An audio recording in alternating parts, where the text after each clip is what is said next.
Kumusta po mga kaibigan? Ako nga pala si Dion D. Sukatan dito po sa Edmonton. Ang isa sa mahalagang bagay po na nais ko pong ipakipag-discuss po sa inyo ay ang tungkol sa kung ano ang pag-asa po sa mga taong nabiktima ng COVID. At napakarami po nila at isa din po yan sa magiging tanong ng karamihan kung ano po ang pag-asa nila. Yamang ang mga bagay po ito ay spiritual, kaya angkop lamang po na gamitin natin ang kasulatan upang masumpungan po natin ang kasagutan sa napakahalagang tanong pong iyan. Ang isa sa katanungan na nais nating sagutin muna bago tayo makarating doon sa kung ano ang pag-asa sa mga nabiktima ng COVID ay ang kung bakit ang tao ay namamatay. So, maaaring tingnan po natin ang Bible at makikita po natin sa Romans o sa Roma. At titingnan natin ang Kabanata 5. At pupunta tayo sa versikulo 12. So Roma 5, versikulo 12. So may kaugnayan po sa kung bakit ang tao ay namamatay. Ganito po ang kasagutan sa Biblia. Sa English po, sinabi dito, that is why, just as through one man si Adan po iyon, yung unang tao sa lupa na nilalang ng Diyos. Sabi dito, that is why, just as through one man, sin entered into the world, and death through sin, and so death spread to all men because they had all sinned. So sa Tagalog, sabi dito, kung kaya, dahil sa isang tao, si Adan, ang kasalanan ay pumasok sa sanlibutan. At ang kamatayan ay dahil sa kasalanan, at ang kamatayan ay lumaganap sa lahat ng mga tao dahil silang lahat ay nagkasala. So, malinaw na ang dahilan kung bakit ang kamatayan ay lumaganap sa buong lupa at walang tao dito sa mundo ang hindi mamamatay kahit mayaman, kahit ang mga super rich, kahit ang mga leader ng mga bansa noong una na sila ay mayroong access sa karunungan o sa karunungan ng medisina, subalit sa kasaysayan wala pong nasusumpungang gamot para ang isang tao ay mapipigilan na siya ay tatanda, magkakasakit at mamamatay. Kadalasan po 70-80 lang ang edad ng tao, sila ay mamamatay na. Mapalad na lamang yung mga taong mayroong edad na 100, 105 o 110. Pero bagamat nakarating sila sa ganung edad, kung titingnan natin ang kanilang physical na kalagayan, sila ay naghihirap dahil sa katandaan, dahil sa physical na limitasyon. At ito nga ang dahilan kung bakit ang tao ay nagdurusa, itong pagkakasala. So, maaaring matanong natin kung anong pagkakasala ang nagawa ng una nating o ang ating ama na si Adan at sa gayon ay naiwala niya ang pag-asa na mabuhay magpakailan-kailanman. Actually, kung isipin po natin, kung pag-aralan natin ang gusto ng Biblia, doon sa langit wala pong kamatayan po doon. So, alam natin na ang nandun sa langit ay ang Diyos na Ama, si Jehovah, ang kanyang anak si Jesus, ang mga anghel ayon sa Daniel, propetang Daniel. Kung babasahin po natin ang aklat ng Daniel, ay mababasa po natin doon na milyon-milyon ang mga anghel sa langit. O kaya aabot sila ng bilyon. At walang record sa banal na kasulatan na mayroong namamatay sa kanila. Kaya kung ang tao ay nilalang ayon sa wangis ng Diyos, ayon doon sa Genesis 1:26, di dapat kung ang Diyos ay hindi mamamatay, dapat hindi rin tayo mamamatay. At totoo po yan.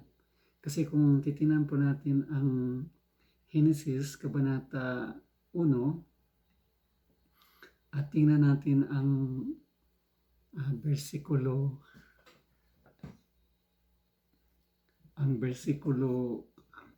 28. Tingnan natin ha. Genesis 1, versikulo 28. Ayan.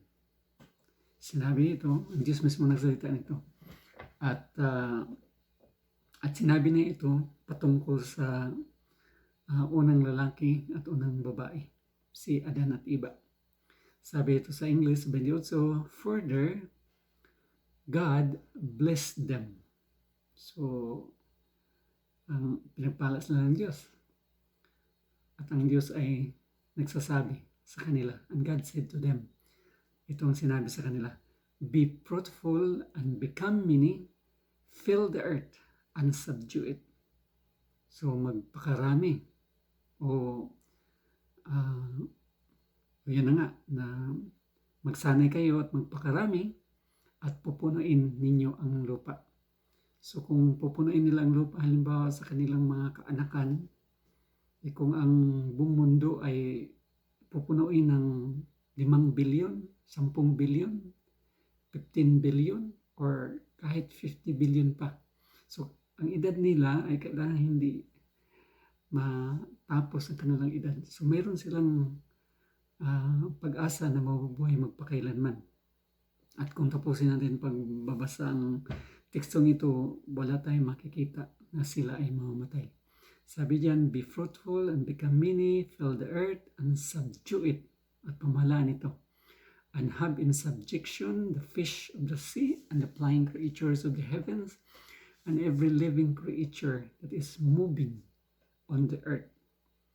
So pati ang mga hayop sa itaas, sa katubigan, sa kalupaan, yun ay pamamahalaan nila. So, mayroon silang mga gawain. Mabubuhay sila magpakailanman, magpakarami sila, pupunin ang lupa. Tapos mayroon silang mga gawain na upang hindi sila mababagot.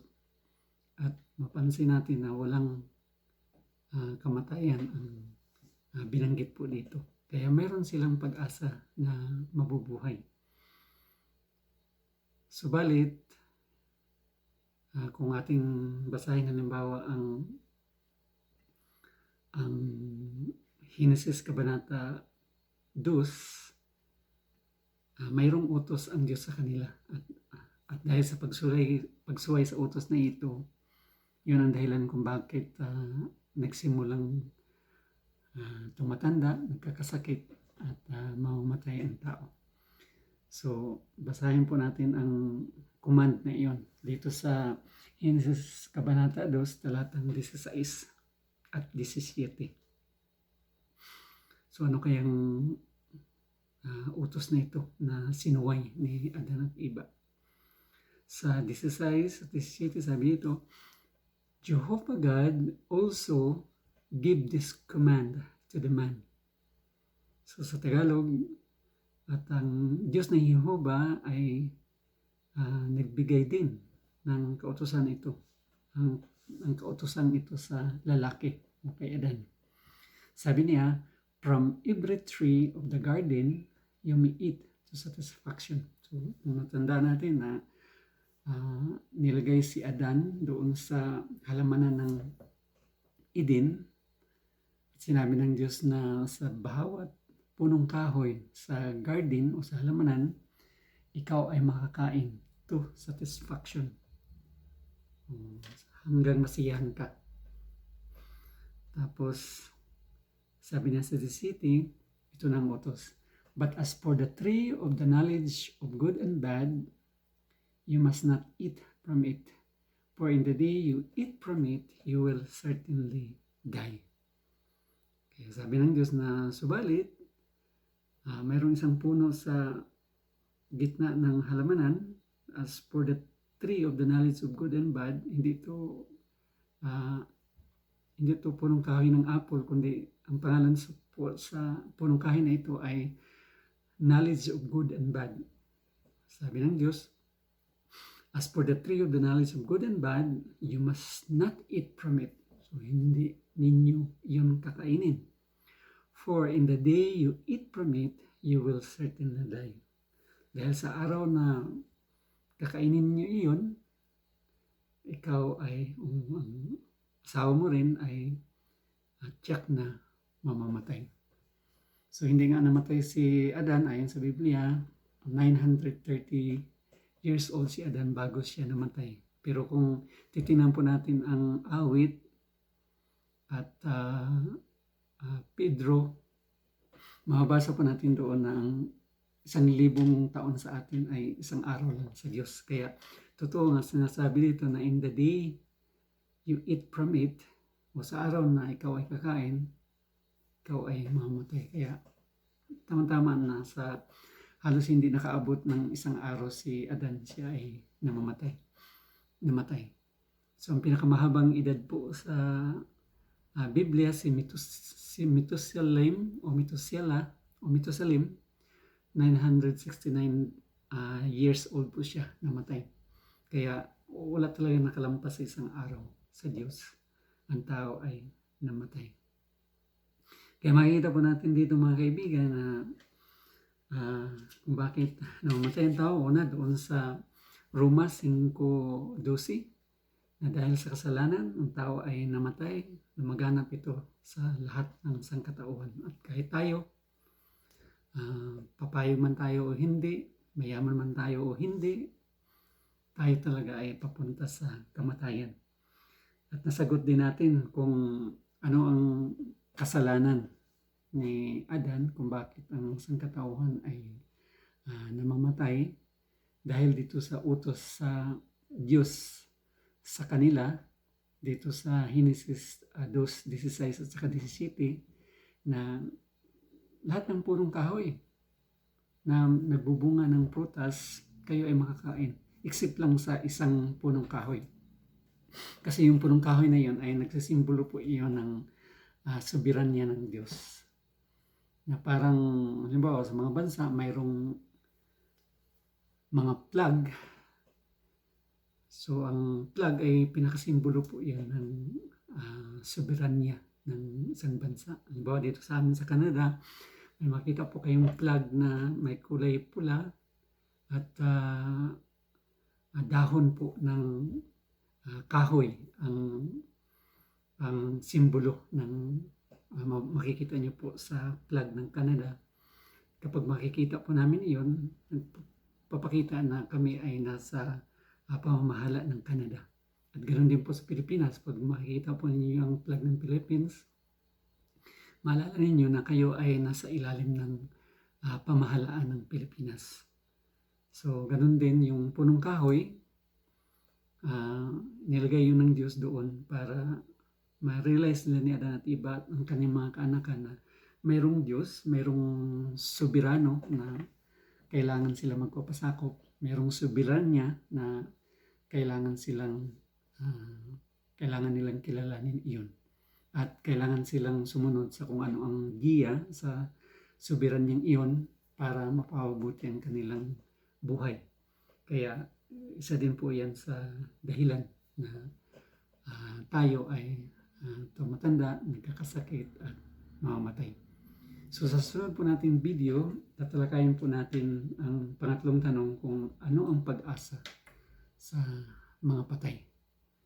So abangan po natin iyon sa sunod nating video. Maraming salamat po.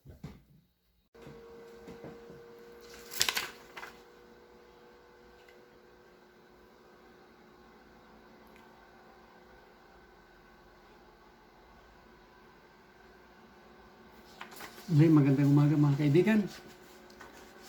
Ako muli ay nais na makipag-discuss sa inyo tungkol po sa napag-usapan natin nung nakaraan. Tungkol po sa mga namatay sa COVID, bakit at ano po ang pag-asa nila. So nasagot po natin ang mga tanong noon. Una, yung kung bakit namatay ang tao. Yung Roma, Kabanata 2, Kabanata 5, talatang 12 po. Na dahil sa kasalanan.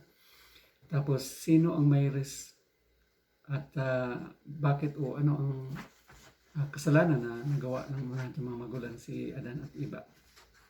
Kaya nasagot po natin iyon. At ngayon naman ay sasagutin natin ang tanong na ano ang pag-asa sa mga patay. Pero bago po dyan, kailangan po natin isalang-alang din ang ibang mga bagay kung ano kaya ang pag-asa sa mga patay.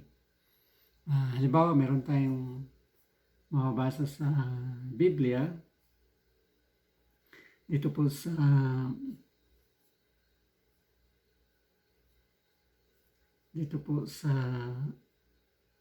Juan Kabanata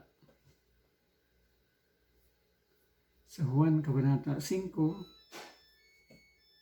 at ang talata ay 28. So tingnan natin yung teksto na yun, no? John chapter 5 verse 28. Tingnan natin yung Bible po natin. Sa John chapter 5 verse 28. Punta po tayo sa Bible. At basahin po natin ang Juan Kabanata 5 talatang 28.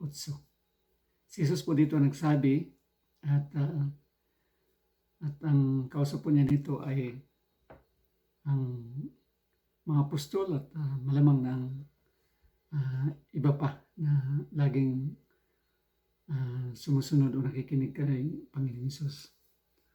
Actually, 28 at saka 29 pala.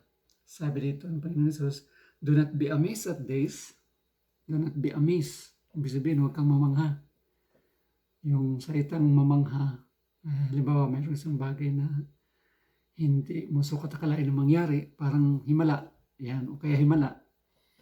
Kaya ito ang sinasabi ng Panginoon Hesus, do not be amazed at this, for the hour is coming in which all those in the memorial tombs will hear His voice. So huwag kayong mamahan nito dahil ang oras ay darating na ang lahat ng mga nasa alaalang libingan, memorial tombs, nasa mga cemetery, o kasama na rin po doon ang mga halimbawa na lumubog ang barko halimbawa, o kaya namatay siya sa tubig o kinain ng pating, o namatay siya halimbawa sa nasunog siya, o kung sa bahay niya ay nasunog ang bahay nila, so namatay siya doon, kasama na rin po yun.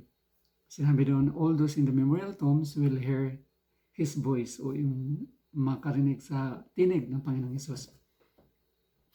At sabi niya, ito ang napakagandang pag-asa sa mga namatay. And come out those who did good things to a resurrection of life, and those who practice vile things to a resurrection of judgment. At sabi ito na lalabas sila o mabuhay muli. Those who did good things to a resurrection of life. Yung mga gumagawa ng mga mabuting bagay tungo sa buhay. Ito, buhay na walang hanggan po ito. At ang yung mga gumagawa ng mga buktot ng mga bagay to a resurrection of judgment. So medyo saka na natin yan discuss yung resurrection of judgment. So buhayin sila muli at kung gagawa sila ng masamang mga bagay doon, ay ang kanilang pagkabuhay muli ay tungo sa paghatol. So pero in general ay mayroong pag-asa ang mga namatay na bubuhayin muli sila. So kumusta naman pala yung mga halimbawa yung mga tinuturo halimbawa sa iba na kapag mamatay ang tao, pupunta sa langit, o kaya pupunta sa purgatory, o kaya pupunta sa dako na kumbaga patuloy na nagliliyab ang ng apoy. Totoo kaya yun? So sa teksong ito, hindi yun totoo. Dahil paano naman sila bubuhay muli kung hindi sila, kung totoo iyon. At saka kung tingnan natin, pupunta tayo sa sa Juan Kabanata 11. So, balik tayo doon sa Juan Kabanata 11. Nirelate ng Panginoon Jesus dito, o nirelate sa Biblia tungkol sa anong nangyayari kay Lazaro. Yeah. So kung basahin natin yung 11, Juan 11, versikulo 11. Sabi ni Jesus dito sa kanyang mga apostolo, sabi niya, after he said these things, he added, Lazarus, our friend, has fallen asleep. So ang ating kaibigan na si Lazaro ay natutulog. But I am traveling there to awaken him. So alam natin sa kasulatan, si Lazaro ay namatay. Actually, 4 days na. Simula nung namatay siya bago dumating si Jesus doon para buhayin muli siya. Pero ang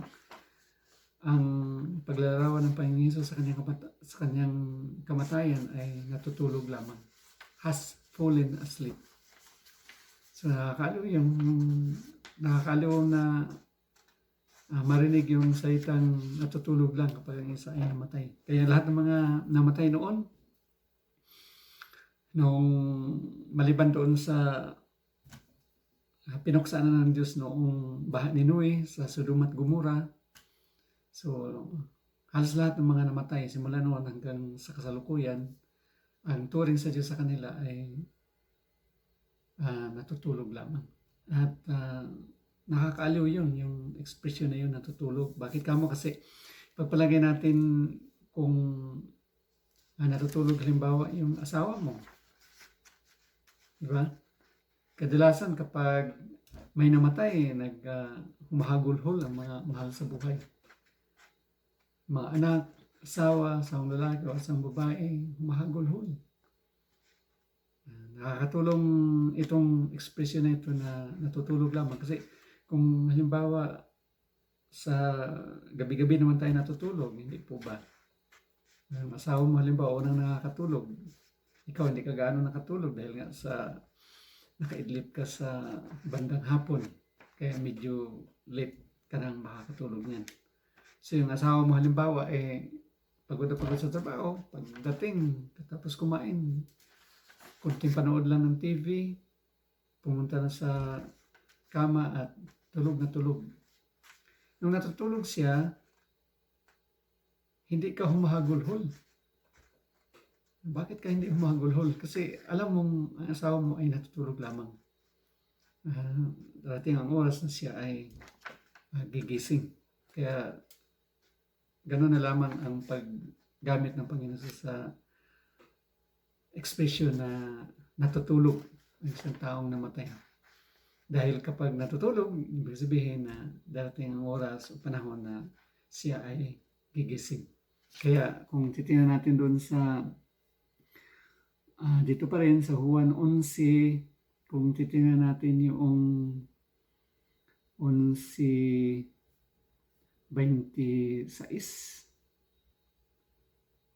yan, o 25, sabi ni Jesus kay Martha, Jesus said to her, kay Martha, I am the resurrection and the life. The one who exercises faith in me, even though he dies, will come to life. Yan. Sabi ni Jesus kay Martha, ako ang pagkabuhay muli at ang buhay. Ang isa na nananampalataya sa akin, bagamat siya ay mamamatay, dahil nga sa namana natin kasalanan sa una natin mga magulang siya at iba, pero babalik pa rin siya o mabubuhay pa rin siya. At sa 26, sabi ni Jesus, and everyone who is living and exercises faith in me will never die at all. Kaya ang sino mang buhay at nanampalataya o sino mang nabubuhay at nanampalataya sa akin ay hindi na kailanman ay mamamatay. So hindi naman to tumutukoy sa mga tao nung una kasi namatay din sila At itutukoy ng Panginoon sa Hesus yung pagdating na sa malapit na ang kawakasan sa sistemang ito ng mga bagay. Halimbawa, kung darating ang kawakasan next month, so mga buhay ngayon na nanampalataya sa Panginoong Hesus at gumagawa ng kalooban ng Diyos, hindi na sila makakaranas pa ng kamatayan. Tuloy-tuloy na sila sa buhay na walang hanggan. So yan ang ibig sabihin ng Panginoong Hesus. Pero doon sa pagkabuhay muli, sabi naman niya kay Martha, "Do you believe this?" Tapos sabi ni Martha sa 27, she said to him, "Yes, Lord. Opo, Lord. I have believed that you are the Christ, the Son of God, and the one coming into the world." Yan. So, sino nagsabi sa kanya, di ba, na siyang Panginoong Hesus, at siya na bubuhay sa mga patay, na may pagkabuhay muli? Sino nagsabi kay Martha? Di ba? Ang Panginoong Hesus at ang mga kasulatan na nababasa nila noon. Tulad nila ni Elias, na ni Eliseo, na nabuhay din sila ng mga patay. Kaya mayroong record sa kasulatan na mayroong pagkabuhay muli. At hindi niya sinasabi na, ay, ang paniniwala ko, Panginoon Jesus, ay pupunta siya sa langit kung siya ay mahusay o mabuting tao. O kaya pupunta siya sa purgatory kung medyo alanganin ang kanyang katayuan sa Diyos. O kaya pupunta siya sa nagliliyab na apoy. Walang hanggan siyang paparusahan doon kung siya ay balakyot dito sa lupa. Yung kaisipang iyan ay hindi natin yan magawa sa sa mga aso natin na kumagat, halimbawa sa atin, hindi natin magagawa yun. Susunugin natin magpakailan-kailan. Buhay siya tapos susunugin natin na magpakailan-kailanman. So how much more na kaya ang Diyos ng Diyos ay pag-ibig. Kaya hindi niya magagawa yun sa atin. So nandito lang na kapag ang isa ay namatay, siya ay natutulog lang at maghihintay siya kung kailan siya bubuhayin muli. At alam natin na sa Biblia, kapag darating dito ang Panginoong Hesus, na para hatulan ang mga buhay at ang mga patay, yun ang mga patay ay may paghatol na sila ay bubuhayin muli, at ang mga buhay ay hatulan sila either pupuksain o kaya manatili silang buhay at tuloy-tuloy na po doon sa bagong sanlibutan na kung saan ang lahat ay mabubuhay magpakailan-kailanman. Kaya yun po ang pag-asa ng mga patay. At pag-usapan naman natin sa susunod kung sino ang may responsable po ng trahedyang ito o ang miserableng mga bagay na ito. Sige po, sa sunod nating video.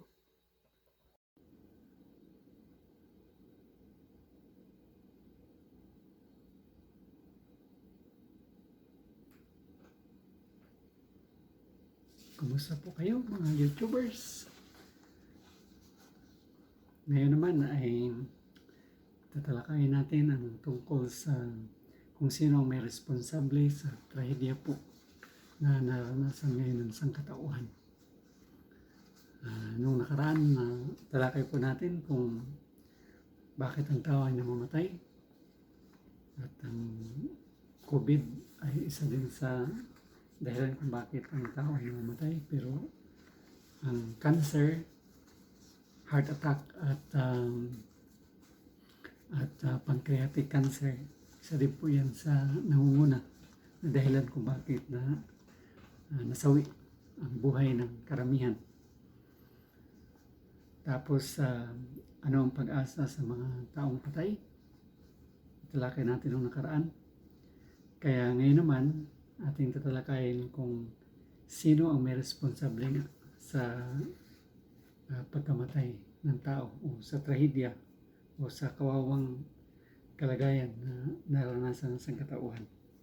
Kasi kung titingnan natin, ang tao ay hindi nga talaga namamatay dahil tayo ay nilalang ayon sa wangis ng Diyos o ayon sa personalidad ng Diyos o ayon sa kung ano ang magiging kinabukasan sa buhay ng Diyos. Mga anghel, sila ay hindi mamamatay, laging healthy kung physically pa sila, pero dahil sa Espiritu ng Diyos, mga anghel, Panginoong Hesus, so hindi sila katulad sa physical na mga tao na katulad natin na tayo ay under sa pagkabulok. Pero kung tayo ay sakdal, hindi tayo mabubulok o hindi tayo mamamatay. Kaya tatalakayin natin kung sino nga ang may responsable sa kalagayan na naranasan ng sangkatauhan. Bueno, tulad na sa ginagawa natin, tayo ay gumagamit ng kasulatan. So tingnan natin ngayon dito sa Henesis Kabanata 3, talatang 1. Umpisahan po natin sa 1, no? Kung sino nga ba ang may responsable o may kagagawan sa miserableng kalagayan na naranasan natin sa kasalukuyan.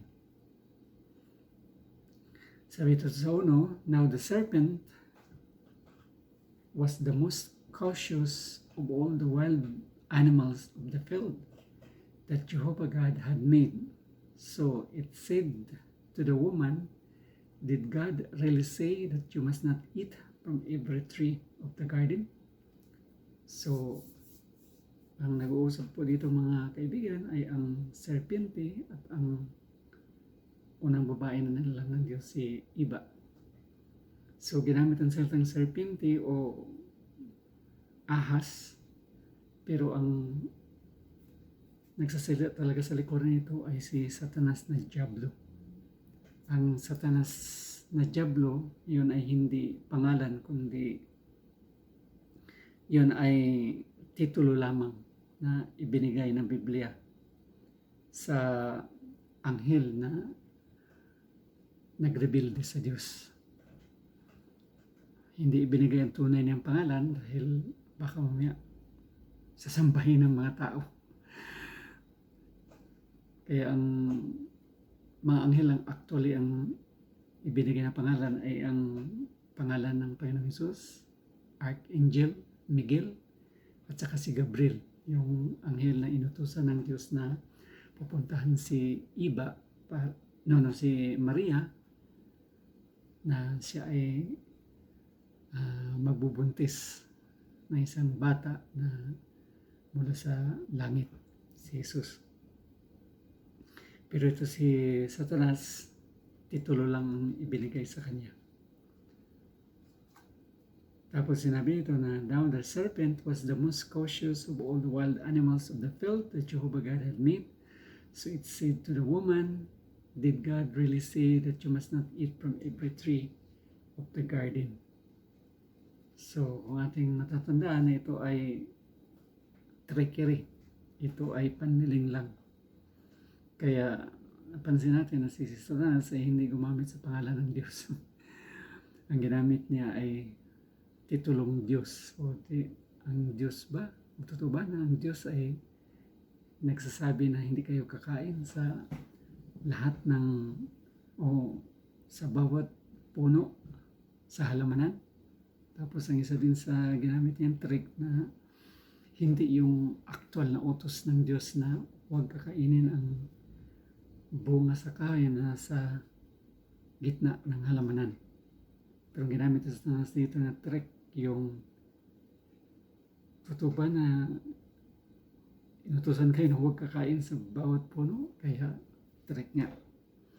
Tapos sabi ng babae sa Diyos, at this the woman said to the serpent, we may eat of the fruit of the knowledge, we may eat the fruit of the trees of the garden, but God has said about the fruit of the tree that is in the middle of the garden, you must not eat from it.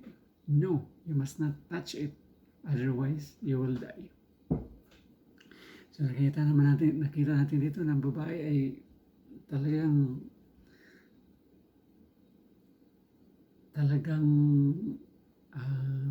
well knowledgeable o very knowledgeable sa kautusan. Kaya yung sinasabi nila na saka na sila na tuto sa kung anong masama at ano ang mabuti nung pagkatapos ng nagkasalanan ng mali yun. Kasi dito pa lang nakita natin na very well versed o ah, very well informed si Iba. At hindi siya babakil dito o hindi siya nag-stutter dito. Tinanong siya ni Satanas. Sinabi niya kagad na sa lahat ng punong kahoy, makakain kami. Pero yung isa lang ay hindi pwedeng kakainin. Tapos mayroon pang naidagdag dito. Siguro si Adan ang nagdagdag dito. Sabi niya, you must not touch it. Huwag hipuin. Hindi naman yan kasama sa utos ng Diyos na huwag hipuin ang bunga sa kahoy. So, dito medyo nakita natin na mayroong mga suliranin na, no? Kasi sabi ito, you must not eat from it. No, you must not touch it. Otherwise, you will die. So, dito ngayon pumasok yung dahilan kung bakit nagkasala ang mga ating mga magulang sa edad ng iba. At kung bakit doon nagsimula ang kasalanan, pagkakasikit at kamatayan. So sa 4 sabi ito, at this the serpent or Satan the devil said to the woman, you certainly will not die. Ikaw ay tiyak na hindi mamamatay.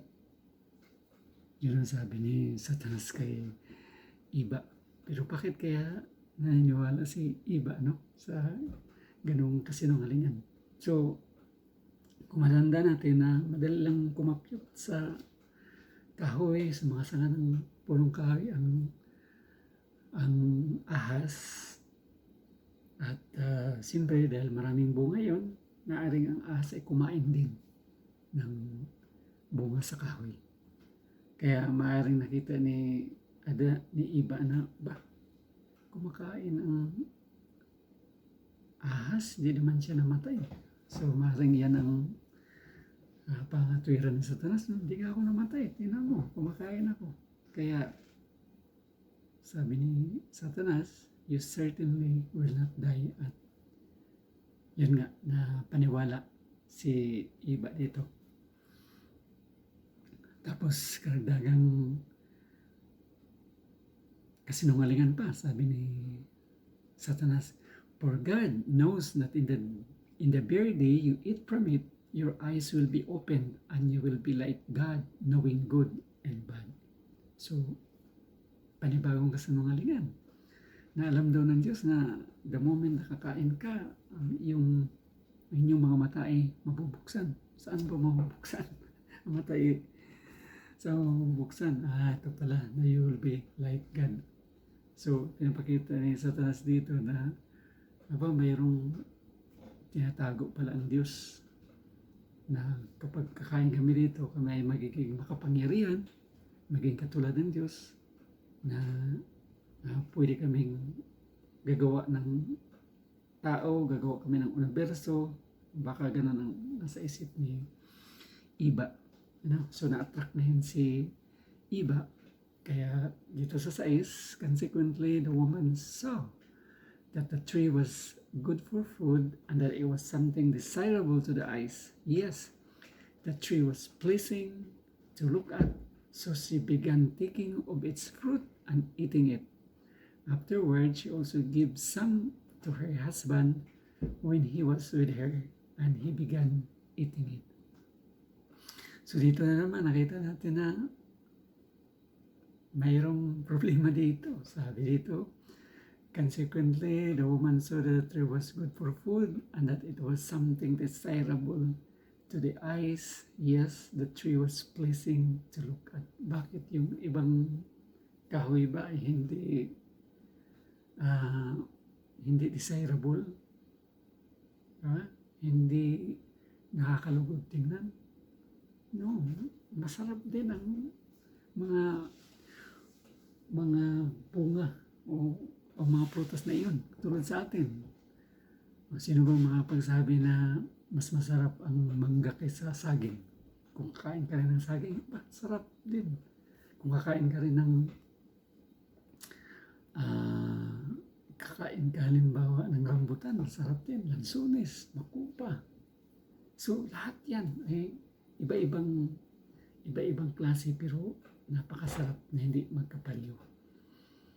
Kaya dito may problema na ang isip ni iba dahil siguro lagi talaga niyang tinitingnan yung punong kahoy, lagi niyang iniisip na bakit kaya pinagbabawal yan.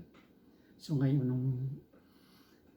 nung nilagyan ni Satanas ng mga mabuting salita siguro ang punong kahoy, na very desirable na siya dahil talagang magiging Diyos na ako. Kaya yung beauty ng ibang mga prutas ay hindi na ngayon nakikita ni iba. Kaya yun nga ang problema sa atin. Kung tayo ay pagpalagay natin mamili ng isang bagay, halimbawa kotse. Pero maganda din yung ibang mga kotse, ibang brand o ibang make. Pero dahil sa lagi kang nakatingin, siguro sa television, siguro sa kalsada, lagi mong tinitingnan, ayan. So hindi na maganda yung iba, kundi yun na lang ang maganda. Kaya hindi totoo yung sinabi ni iba o sinabi dito na very desirable. No, very desirable ang lahat ng mga punong kahoy dahil mayroon silang kanya-kanyang variety ang lasa. Tapos dinala niya sa kanyang asawa, si Adan. Kaya si Adan naman ay hindi rin nangatuyan, bakit ka kumain itong pinagbabawal? Ano nga yung mangyari sa atin? So kumain din siya, no? Hindi rin niya iniisip na pwede naman gagawa ng ibang babae o ibang asawa nga si Jehovah. Kaya dito nagkakamali si Adan. Na lesson din sa mga kalalakihan na kailangan kung mayroong mga bagay na sasabihin sa atin ng mga babae o mga asawa man o girlfriend, kailangan rin talaga pag-isipan ng gusto ng lalaki kung dapat ba niyang susundin o hindi. Dahil baka katulad ni Adan na mayroong fatal consequence ang nangyari.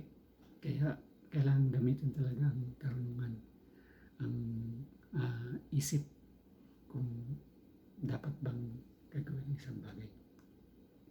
Tapos also sabi ito later, they heard the voice of Jehovah God as he was walking in the garden about the breezy part of the day, and the man and his wife hide from the face of Jehovah God among the trees of the garden. Tapos sa 9, and Jehovah God kept calling to the man and saying to him, "Where are you?" Finally, he said, "I heard your voice in the garden, but I was afraid because I was naked, so I hid myself." At that, he said, "Who told you that you were naked? Have you eaten from the tree from which I commanded you not to eat?" Ayan. So nakita na nito mga kaibigan, nasa 9, sinabi ito, and God kept calling to the man and saying to him, "Where are you?" So, sa mga records Biblia, mayroon 2 teksto actually na magagamit natin sa Biblia. Ang isa doon yung Hebrew 4:13 na sinabi doon na walang hubad sa Diyos dito sa lupa. Lahat ay makikita niya. Kaya alam ng Diyos kung saan sila. Pero bakit kaya tinanong pa rin ng Diyos kung saan kayo? So, siguro may isip natin mga kaibigan na halimbawa kung nakagawa ka ng kamalian tapos nakita sa camera o kaya mayroong nakakita mismo at sinabi sa mga magulang o sa nanay nyo, tapos nung kinumpronta kayo, bakit kadalasan tinatanong pa rin nila na ikaw ba ang gumawa nito? Di ba? Alam na nila. Pero bakit kaya ginawa yan ng Diyos? Dahil gusto ng Diyos na malalaman kung sila ba ay nagsisisi. May remorse ba? Na ganoon din sa ating mga magulang. Tinatanong nila na ikaw ba talagang gumawa nito? Doon nila malalaman ngayon kung ikaw ba ay nagsisisi o ikaw ba ay may remorse sa puso mo At doon nila ngayon ibabase kung ano ang hatol na ipapataw sa iyo. Ganon din ang Diyos. Kung anong hatol na ipapataw sa kanila. Pero nakita nga na walang pagsisisi. Kaya Adan at Eva, kaya yun, kamatayan ang ibinigay sa kanilang hatol ayon sa utos ng Diyos na sa araw na kayo ay kakain, kayo ay mamamatay. At ang edad ni Adan nung namatay siya, tingnan natin sa sa Biblia sa 5, Genesis 5, kung ilang taon siya namatay. Kung sa araw bang iyon si Adan namatay. Kaya dito sa 5:5 sabi ito, so all the days of Adam's life amounted to 930 years and he died. So kung titingnan natin mga kaibigan, ang awit kabanata 91, tingnan natin anong sinabi dito sa doon lang tayo sa 2 Peter. Doon lang tayo sa 2 Peter kabanata 3. Tingnan natin kung gaano katagal ang isang araw sa Diyos at ang panahon ng tao. Yan, dito sa 2 Pedro 3:8, sabi dito kung gaano katagal ang isang araw sa Diyos. Sabi dito, however, do not let this escape your notice, sabi ni Pedro. Sulat niya sa mga Kristiyano noon at extension din sa atin sa ngayon. Sabi niya, however, do not let this escape your notice, beloved ones, that one day is with Jehovah as 1,000 years, and 1,000 years as one day. So, kanina sa Genesis 5:5, si Adan ay namatay 930 years old. Ang isang araw sa Diyos sa atin ay 1,000 years. Kaya hindi nga nakaabot ng talagang buong isang araw si Adan. 930 years lang siyang namatay. So halos parang hapon na, o kaya kung halimbawa alas 12 to alas 12 ng midnight, so si Adan halos mga alas 10 namatay ng gabi. So hindi siya nakaabot ng isang araw. Si Methuselah ay nabuhay 969 years. Siya ang pinakamahabang edad sa Biblia. Pero hindi pa rin umabot ng isang araw sa Diyos. Kaya balik tayo doon sa Genesis 3, kung ano pang natutunan natin doon. So nabasa natin ang hanggang verse 11, na at that he said, who told you that you were naked? Have you eaten from the tree from which I have commanded you not to eat? And then sa 12, the man said, o si Adam ang nagsalita ito, the woman whom you gave to me to be with me, she gave me fruit from the tree, so I ate. Sa 30 naman, Jehovah God said to the woman, what is this you have done? The woman replied, the serpent deceived me, so I ate. So, mayroon ng sisihan, Sinisi ni Adan si Eva. Si Eva naman, sinisi niya ang serpente. So, wala ng pagsisisi ang nakita ng Diyos. Kaya, ganon din sa ating mga magulang. Kung walang pagsisisi ang makikita na sa atin, malamang na hahatulan tayo o papatawan tayo ng masakit na hatol.